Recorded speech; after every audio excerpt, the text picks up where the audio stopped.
2025년 3월 7일 금요일 밤 예배에 하나님께서 우리에게 주시는 말씀은 요한계시록 18장 21절에서 24절까지 말씀입니다.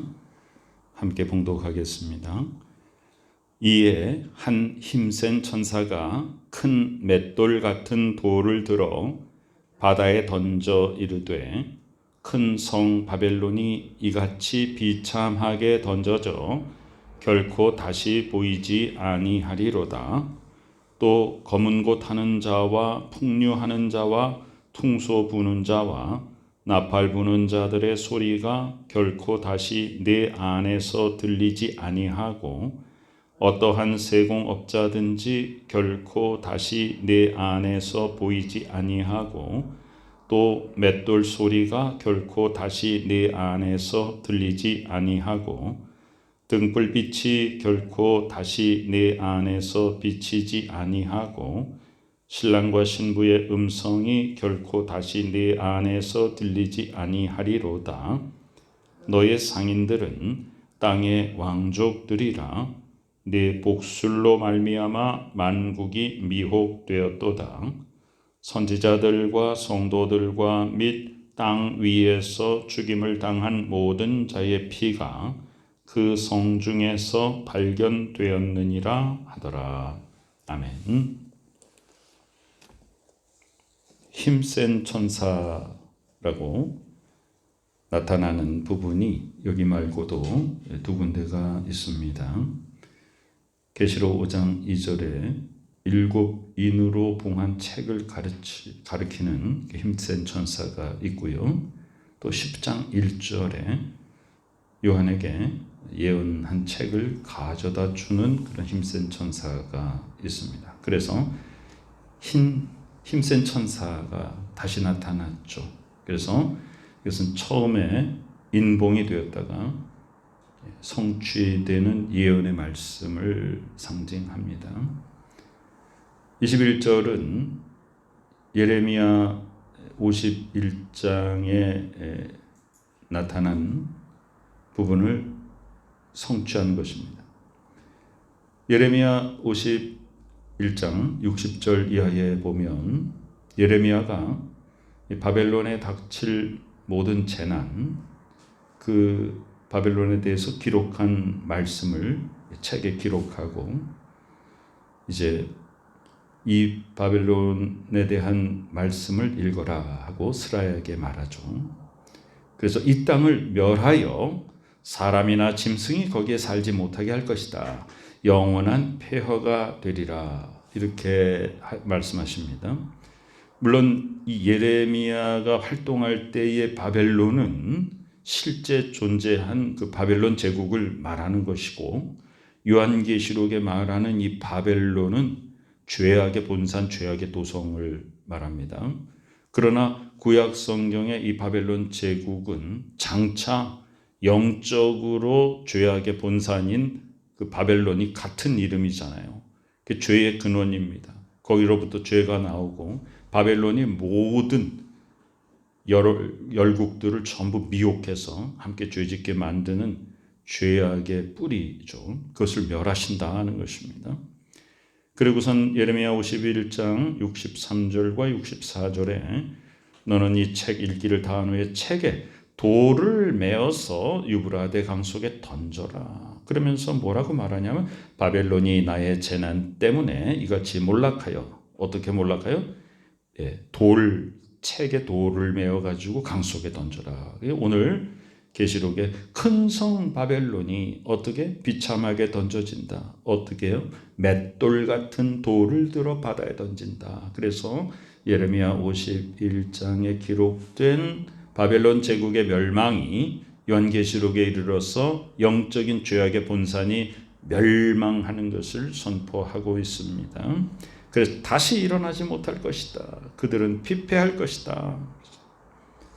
22절에 보니까 검은 곳 하는 자, 풍류하는 자, 퉁소 부는 자, 나팔 부는 자의 소리가 결코 들리지 아니할 것이다 그랬습니다. 자, 검은 고가 나쁜 것입니까? 풍류하는 것이 나쁜 것입니까? 퉁소 부는 것, 나팔 부는 것이 나쁜 것입니까? 자, 그것으로 무엇을 하는가 중요합니다. 다니엘서에서는 우상에게 언제 절하라 그랬어요? 모든 악기들이 다 연주될 때 우상에게 다 절하라 그랬습니다. 자, 우리는 이 악기를 통해서 또 하나님을 찬양합니다. 또 어떤 데 가보면 이 악기를 통하여 아주 유흥과 향락에 빠집니다. 그러면 이 악기 자체가 나쁜 것입니까? 악기는 하나님께서 우리에게 주신 귀한 음악을 연주하는 도구입니다. 다윗은 악기를 연주하면서 악신이 떠나게 했습니다. 사울에게 임한 악신이 다윗이 하프를 연주하고 노래하니까 그 악신이 떠났습니다.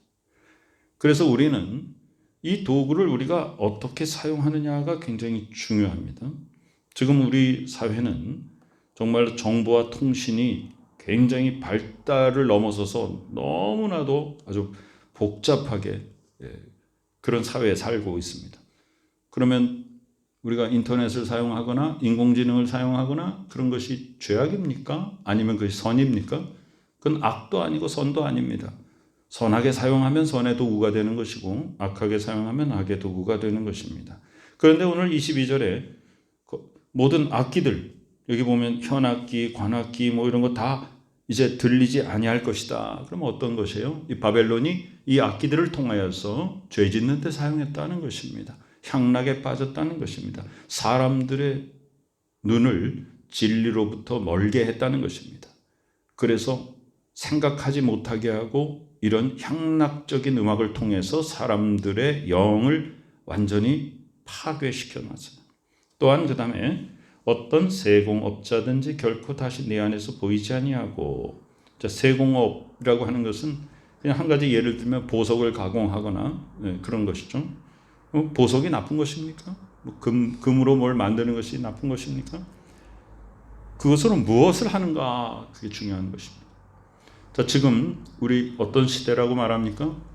배금 시대다. 금을 숭배한다는 거예요. 그래서 금을 숭배한다 그래서 그것이 상징적으로 우리가 물질을 중요하게 생각한다 이렇게 여길 수 있는데요. 실제로 금 자체를 숭배하는 사람들이 있습니다. 그 금 목걸이를 해가지고 그걸 걸고 다니고 하면서 이게 자기의 재력을 그냥 드러내는 게 아니라 그 금 자체를 내가 신봉하는 거예요. 그 금을 내가 몸에 지니고 있음으로 말미암아 뭔가 그런 나를 보호해 주거나, 그래서 금 자체가 나에게 뭔가 부적이 되고 막 그런 것이죠. 그러니까 그런 것들을 만드는 것입니다. 자, 아브라함의 아버지가 원래 뭐 하던 사람이냐면 갈대아 우르에서 우상 장사를 하는 사람이었습니다. 그래서 그는 우상을 만들고 우상을 팔던 사람이었어요. 근데 하나님께서 어느 날 갑자기 아브라함에게 나타나셔요. 내 아비 집 고향 땅을 떠나라 이렇게 말씀하십니다. 자, 이제 요한계시록에서 어떠한 세공업자든지 결코 다시 내 안에서 보이지 아니할 것이다. 성전을 건축하는 이들, 브살렐과 오홀리압 이런 사람들은 세공업자들이었습니다. 그래서 아주 정교하고 공교하게 성전의 모든 기물들을 다 만들고 조각하고 그들이 가진 기술을 가지고 하나님의 성전을 지었습니다. 우리가 내가 가지고 있는 재주를 가지고 어디에 사용할 것인가, 어떤 목적에 내가 도구로 쓰임받을 것인가, 그것이 참 중요한 것입니다. 이제 우상을 숭배하고 물질을 숭배하고 하는 그런 것이 다 그쳐질 것이다. 또 맷돌 소리가 결코 다시 내 안에서 들리지 아니하고, 맷돌이라는 것은 뭐냐면 곡식을 가는 것이죠.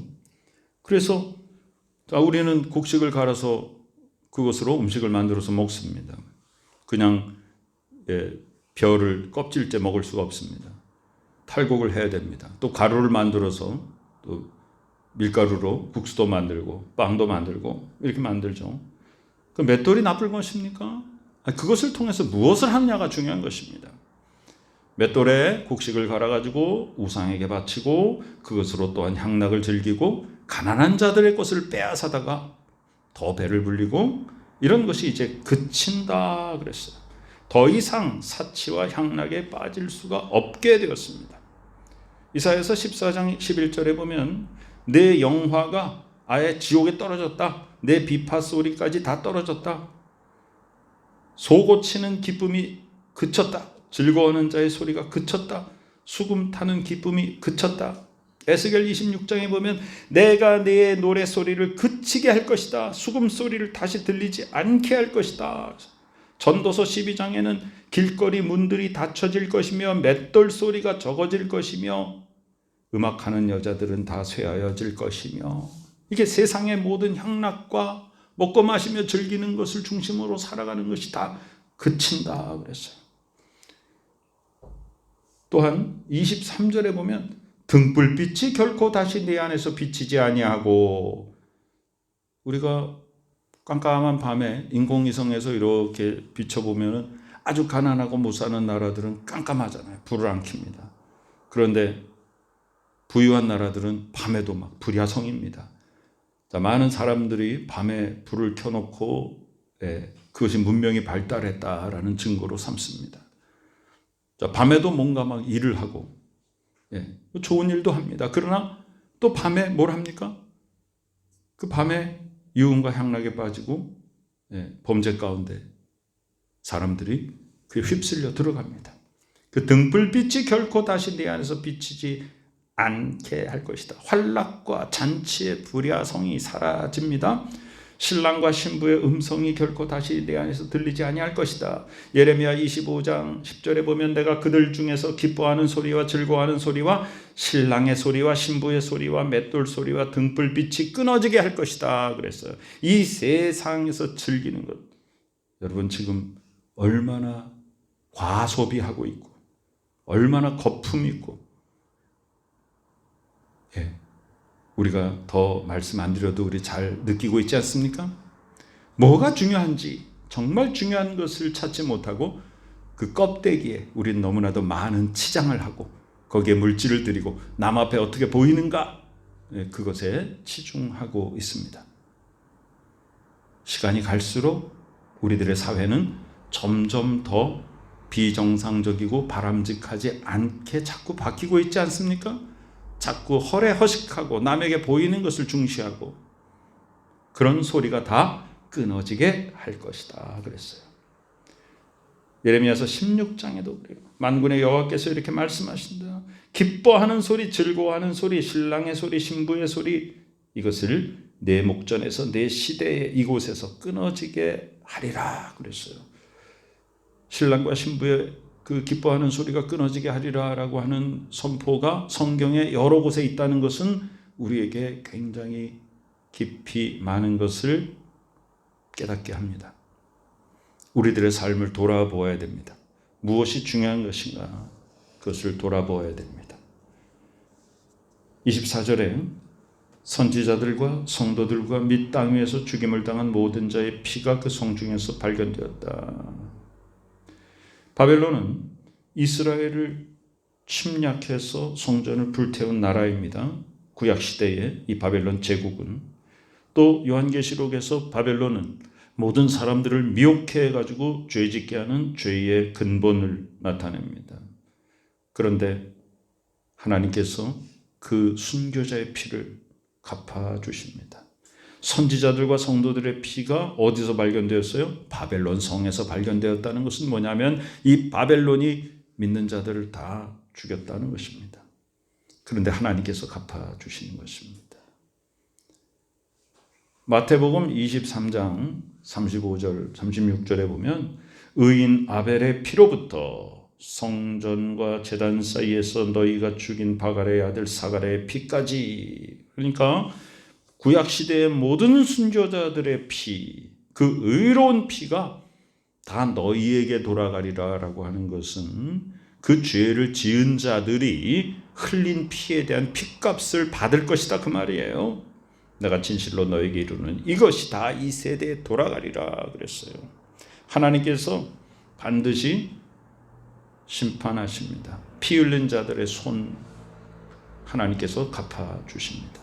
또한 하나님께서 그 손에 죽임을 당한 선지자들과 성도들의 생명을 다시금 세워주시고 하나님이 또 갚아주십니다. 갚아준다는 건 뭡니까? 악을 행하면 악한 것으로 다가오는 것이고 선을 행하면 선한 것으로 다가오는 것입니다. 그래서 요한계시록에 굉장히 중심되는 말씀이 있죠. 선을 행하는 자는 그대로 선을 행하도록 두라. 악을 행하는 자는 그대로 악을 행하도록 두라. 내가 속히 오리니 와서 그 행한 대로 갚아주리라. 이렇게 말씀하셨죠. 이 세상은 사치와 향락으로 취해 있습니다.